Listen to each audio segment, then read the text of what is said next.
Kurdish Consciousness Social and Cultural Identities in the Kurdish Diaspora by me, Abigail Turner. This presentation is simply an overview of my paper.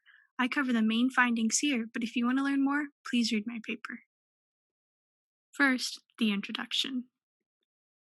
Cultural sustainability was the topic of my anthropology independent study with my professor, Dr. Amy Carattini. Basically, how do immigrant ethnic groups maintain their cultural identity outside of their home country? I chose the Kurds because they are relevant to today's politics and they are personal to me because my best friend is half Kurdish.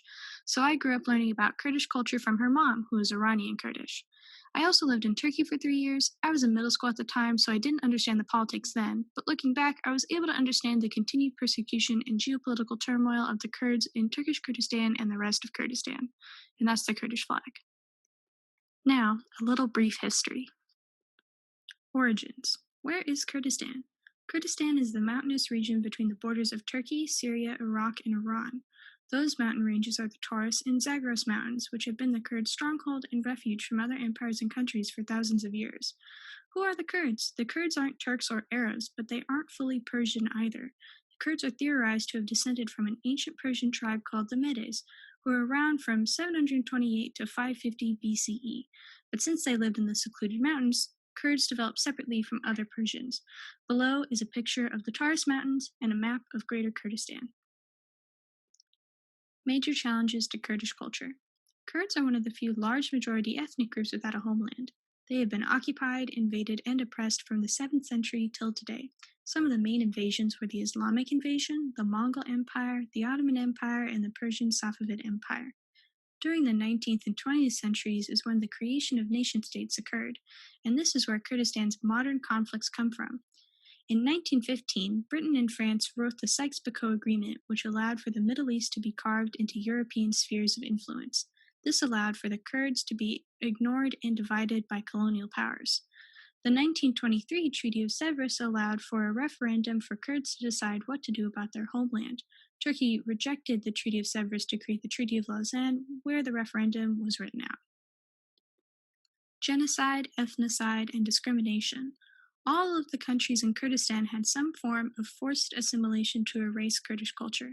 In Iran, Kurds are subjected to Persianization, where Kurdish culture is banned and Kurds were forced to speak Farsi and adopt Iranian culture.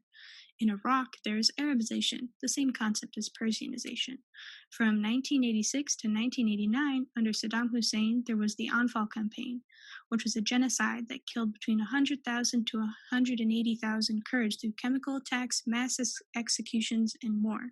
Syria also conducted Arabization through forcibly relocating Kurds from their towns and villages and replacing them with Arab settlers and revoking their Syrian citizenship. Turkey harshly enforced Turkification laws banning Kurdish culture. This led to the development of the controversial Kurdistan Workers' Party, or PKK, in the 70s. The PKK is a communist paramilitary insurgent group fighting for Kurdish freedom in Turkey. Turkey took the PKK as an opportunity to target all Kurds as terrorists and members of the PKK, thus having more of an excuse to oppress the Kurds. Dispersal and migration. Due to the many times that Kurdistan has been divided, the ethnic cleansings, and continued persecution, many Kurds have dispersed within their secondary countries or migrated to other countries. The estimated global population of the Kurds is between 25 and 35 million. 15 to 20 million live in Turkey, 8 to 9 million live in Iran, 5 to 6 million live in Iraq, and close to 2 million live in Syria. And there's a handy-dandy infographic above. US and EU populations. Here are maps of the US and EU with markers of the population locations. In Europe, there are an estimated 1 million Kurds, spread mainly across Germany, the Netherlands, France, Austria, and Britain. In the US, there are an estimated 20,000 Kurds, mainly in Tennessee, California, Texas, and Washington, D.C. There are roughly 2,000 Kurds in the Maryland, Virginia, D.C. area, according to the American Fact Finder Census Bureau. In Tennessee, the Nashville Salahuddin Center estimates 15 to 20,000 Kurds live in Nashville alone, which means that the total U.S. population is most likely more than 20,000. The reason these numbers vary so widely is because Kurdish is an ethnicity, and the U.S. Census has very limited ethnic categories and mainly asks for nationality.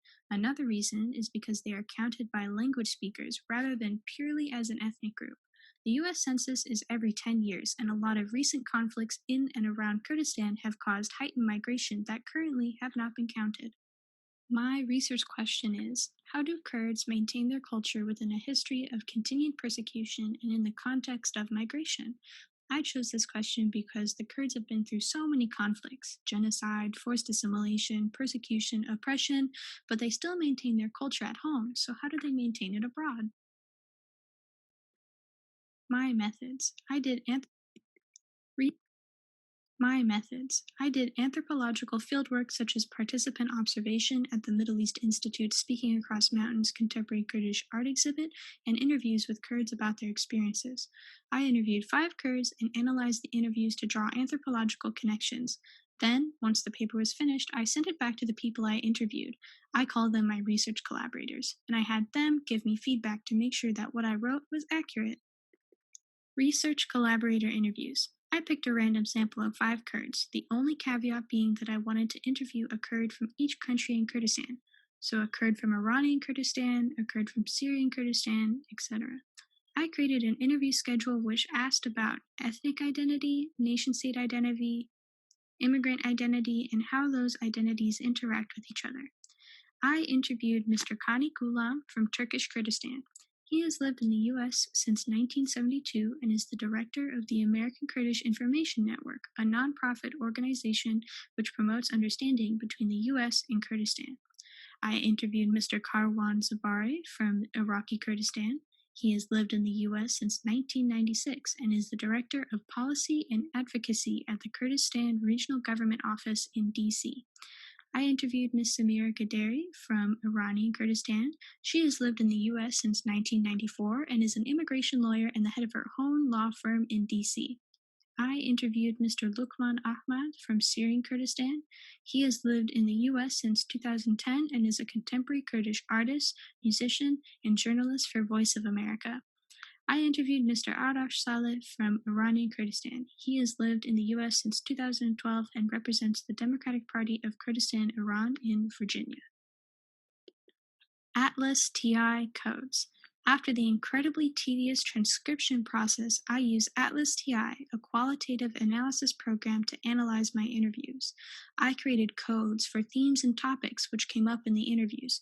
So whenever someone mentioned their individual identity or language or music, I could code that quotation like so. This table shows the number of occurrences each code has across all 5 interviews. Codes and connections 1. All 15 codes relate to each other, but I created these code groups because they strongly overlap. Diaspora, individual identity, population, ethnicity. Within the context of my interviews, Kurds in the diaspora felt that they have multiple identities. The conflict between ethnicity and nationality has been difficult to overcome because the nation state usually oppresses Kurds. On top of that, being an immigrant further physically separates Kurds from their homeland, which makes it difficult to maintain their culture. There were 3 main waves of immigration to the U.S. from Kurdistan. The first, in the 1970s, to study and flee the 2 Kurdish-Iraqi wars and the Iranian Revolution. The second wave, in the 1990s, to escape Saddam Hussein's Anfal campaign. And the third wave has been arriving to flee extremist terrorists and the Syrian war. However, Kurds tend to settle in Kurdish communities, like many other ethnic groups do. This helps maintain their culture. A Kurd in the diaspora has to find balance between their identities, and this creates their individual identity. Politics, nation-state, history. Politics and nation-state are closely related because of how political leaders of the occupying nation-states have treated Kurds in the past. History shows that Kurds have been targeted with chemical weapons, forcibly displaced, ethnically cleansed, oppressed, and the list goes on. Most of these acts were done to forcibly assimilate Kurds into the nation-state's culture. Kurds in Kurdistan want to be recognized and accepted. They want to be free from oppression and free to be Kurdish.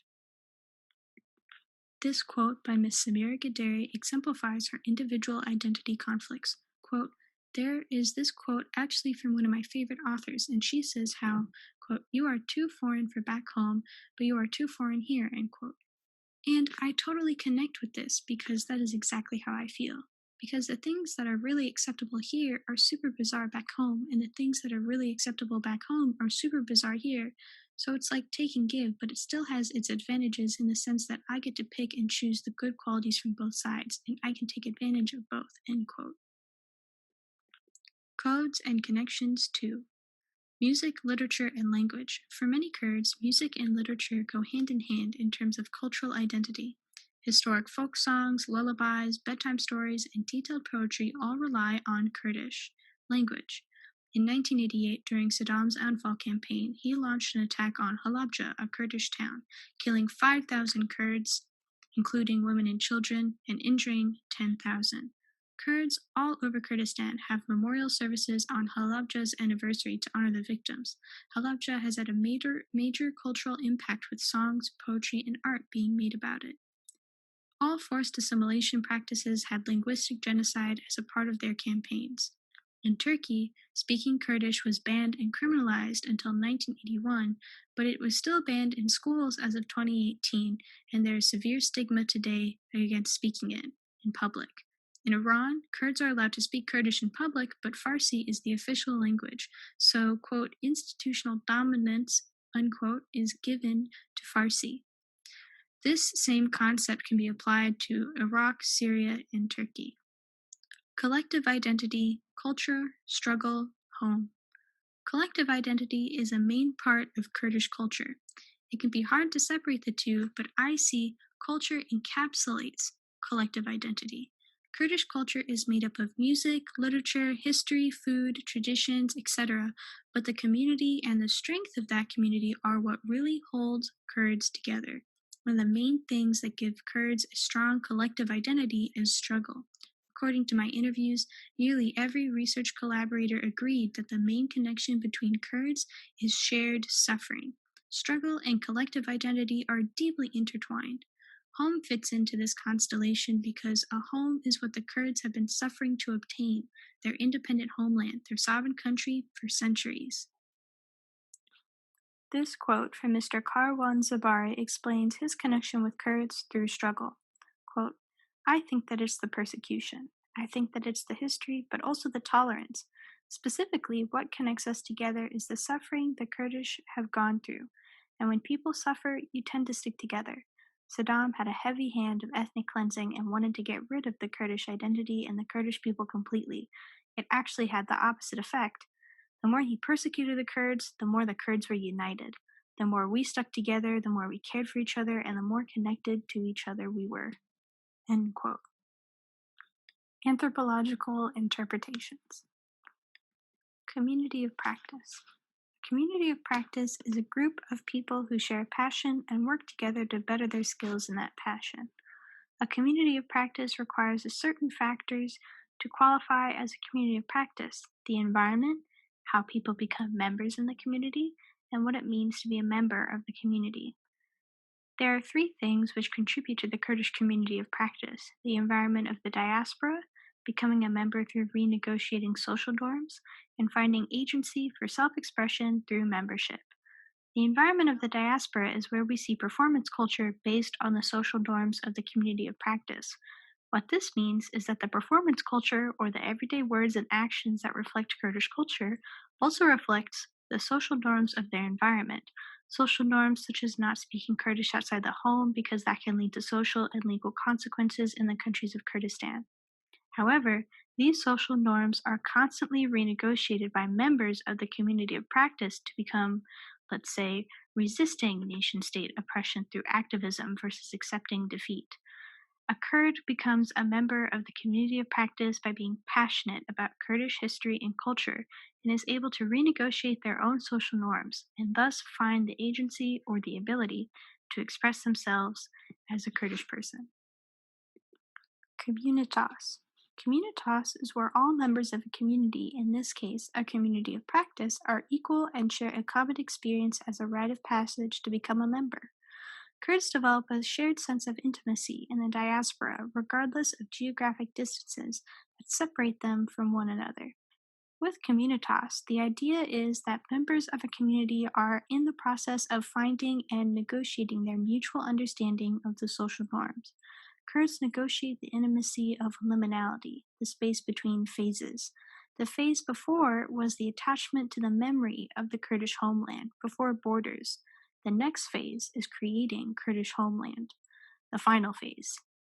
Currently, this liminality is full of suffering. Most Kurds have experienced some level of suffering and are connected to previous generations of suffering. This connection to suffering is what forms the rite of passage to become a member of a communitas inside a community of practice. Social and cultural identities.